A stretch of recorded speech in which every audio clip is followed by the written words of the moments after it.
नमस्कार। मैं doctor Mahendra Kumar Soni, assistant professor इतिहास एपीएन पीजी कॉलेज बस्ती में कार्यरत हूँ और मैं शुक्रिया अदा करना चाहता हूँ अलीगढ़ मुस्लिम विश्वविद्यालय के यूजीसी एचआरडीसी द्वारा आयोजित FIP 19 कार्यक्रम से संबंध लोगों का, जिन्होंने मुझे ये अवसर प्रदान किया और बहुत कुछ सीखने का अवसर मिला। बहुत बहुत धन्यवाद। फूड ऑफ थॉट्स के अंतर्गत मैं आज जो मेरा विषय है वो है संविधान। जो भारतीय संविधान की जो प्रस्तावना है वो कैसे पश्चिम के संविधान से डिफरेंट है, उसकी मूल भावना को हम यहाँ पे मैं विश्लेषण करूँगा। क्यों कि जो संविधानवाद है वो अमेरिका से स्टार्ट हुआ। अमेरिका में प्रथम स्वतंत्रता संग्राम 1776 में हुआ। वहाँ 13 साल करीब लगे संविधान बनाने में और उसके बाद वो लागू हुआ। और वहाँ पर भी लिबर्टी, इक्वलिटी, फ्रेटर्निटी शब्दों का इस्तेमाल हुआ, लेकिन ये सिर्फ कागजों में था। वहाँ के सभी नागरिकों को स्वतंत्रता, समानता और बंधुत्व की अधिकार प्राप्त नहीं थे। और उसके बाद अगर फ्रेंच रेवोल्यूशन देखें तो 1789 में फ्रेंच रेवोल्यूशन हुआ, लेकिन वहाँ पर भी महिलाओं को वोटिंग राइट नहीं दिए। बहुत लिमिटेड लोगों को वोटिंग राइट दिए कि उनको बहुत संघर्ष करना पड़ा। और अगर देखेंगे तो 1944 में फ्रांस में महिलाओं को वोटिंग राइट दिया गया। और अगर अमेरिका में देखें तो 1920 में। और वहीं ब्रिटेन की अगर हम बात करें तो ब्रिटेन में 1918 में और 1930 में 28 में करीब वहाँ की महिलाओं को वोटिंग राइट दिया गया। वहीं अगर हम भारत से तुलना करें तो हमारा देश 15 अगस्त 1947 को आज़ाद हुआ। और आज़ाद होने के बाद जो हम या उसी के ड्यूरेशन में जो संविधान बन रहा था, और संविधान बनने के बाद हमारे यहाँ सभी को यूनिवर्सल फुल डेमोक्रेसी इमीडिएट लागू की गई, जबकि हमारी साक्षरता दर सिर्फ 16% थी। लोग वोट कैसे देंगे, इतने कम पढ़े लिखे लोग थे।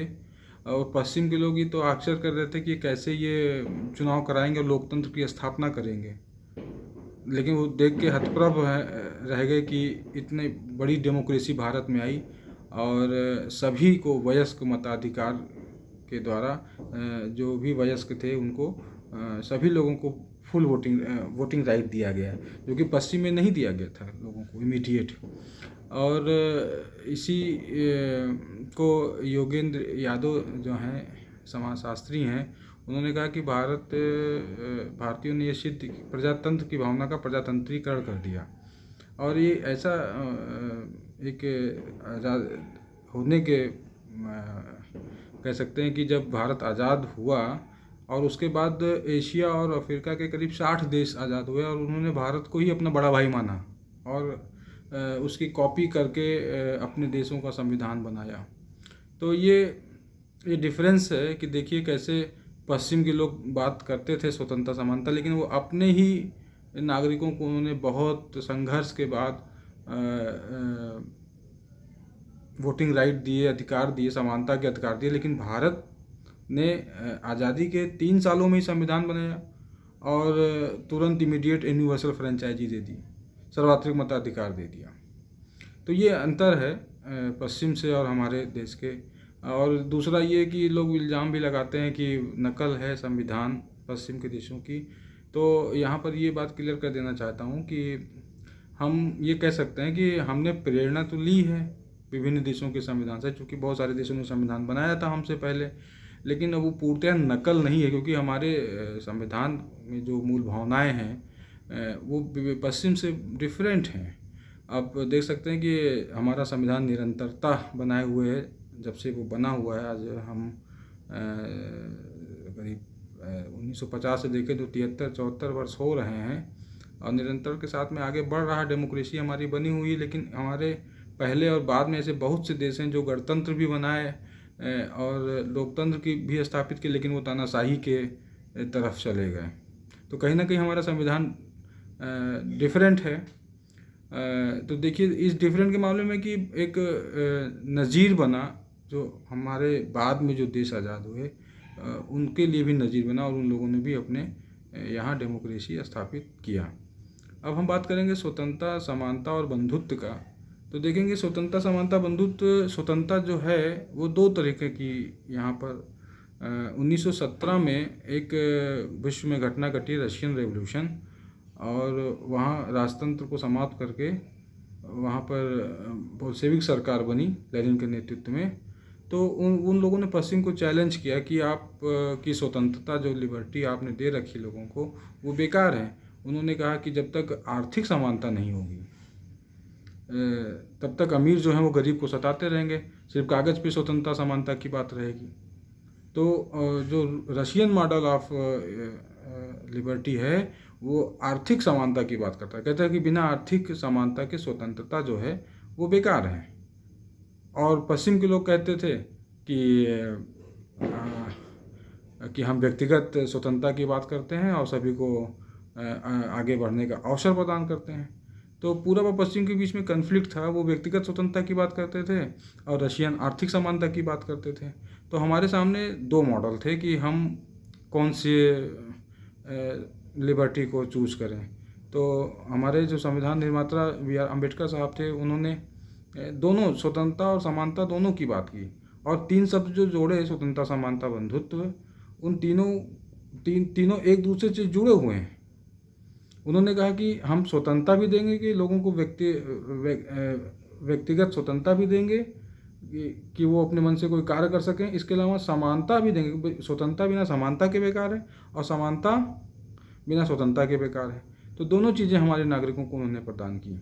रशियन मॉडल के हिसाब से नहीं है कि हमको आर्थिक स्वतंत्रता तो हमको मिल जाएगी, आर्थिक समानता मिल जाएगी, लेकिन फिर वहाँ गवर्नमेंट इंटरफेयर करेगी, आपको कोई स्वतंत्रता नहीं, अपने मन से आप कोई काम नहीं कर सकते हैं।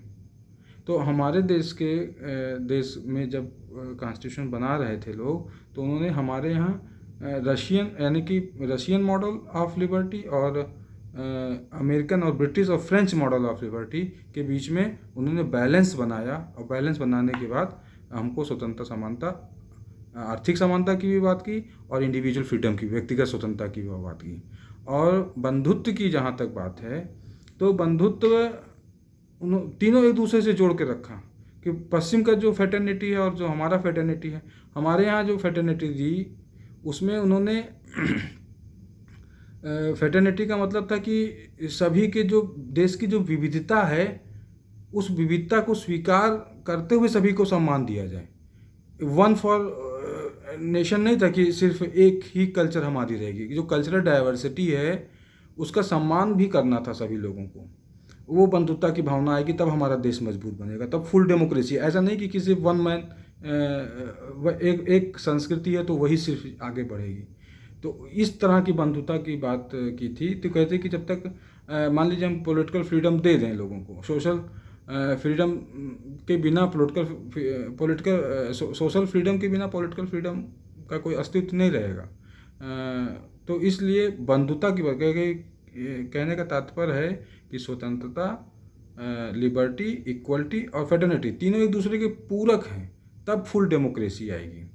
ये अम्बेडकर साहब ने बात ये कही थी, और वो बात हमारे देश की जनता इसको अक्षरशः स्वीकार भी करती है, और तभी हमारा संविधान चल रहा है। हमारे देश में कोई तानाशाह का उदय एक बार हुई थी, मिसेस गांधी के द्वारा आपातकाल लगाया गया था, तो हमारे बहुत सारे अधिकार समाप्त हुए थे, लेकिन जनता ने उसका जवाब करारा दिया था इलेक्शंस के दौरान। और फिर किसी जो हमारी डेमोक्रेसी को फिर दूसरा कभी कोई खतरा उत्पन्न नहीं हो पाया। तो हमारा जो संविधान है, या संविधान की जो प्रेम्बल है, वो पश्चिम के जो भावनाएं हैं उन भावनाओं से हमारा जो संविधान की जो भावना है वो अलग है।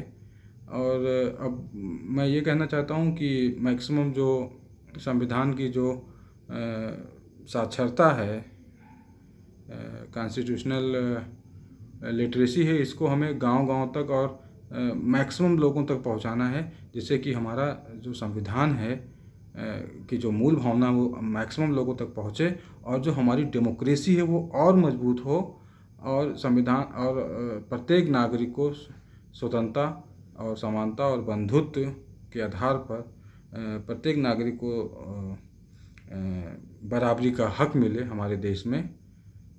इस तरह से भारत हमारा महान बने। जय हिंद, जय भारत, धन्यवाद।